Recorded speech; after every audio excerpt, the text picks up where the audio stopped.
தமிழக சமத்துவ மக்கள் கட்சி துவக்க விழா செங்குன்றம் அடுத்த புழல் காமராஜர் திருமண மண்டபத்தில் சந்தனகுமார் தலைமையில் நடைபெற்றது. இவ்விழாவில் ஈசிஆர் ராஜ் வரவேற்புரை ஆற்றினார்.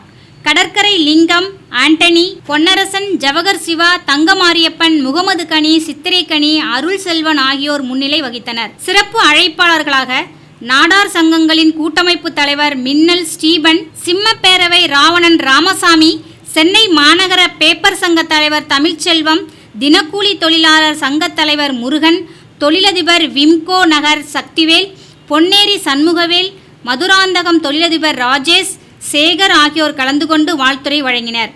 விழாவில் வருகிற காலங்களில் அனைத்து மாவட்டத்திலும் தமிழக சமத்துவ மக்கள் கட்சி கொடியேற்றி அடையாள அட்டை வழங்கப்படும் எனவும், அனைத்து மாவட்டத்திலும் செயற்குழு கூட்டம் நடத்தப்படும் எனவும், நலத்திட்ட உதவிகள் வழங்கப்படும் என பல்வேறு கருத்துகள் தெரிவிக்கப்பட்டன. கூட்டத்தில் விமல் பொன்ராஜ், அஜித்குமார், மாரிராஜ் மற்றும் தமிழகத்தில் உள்ள அனைத்து மாவட்டங்களில் இருந்தும் புதிய மாவட்ட பொறுப்பாளர்கள், நிர்வாகிகள், உறுப்பினர்கள் பலர் கலந்து கொண்டனர்.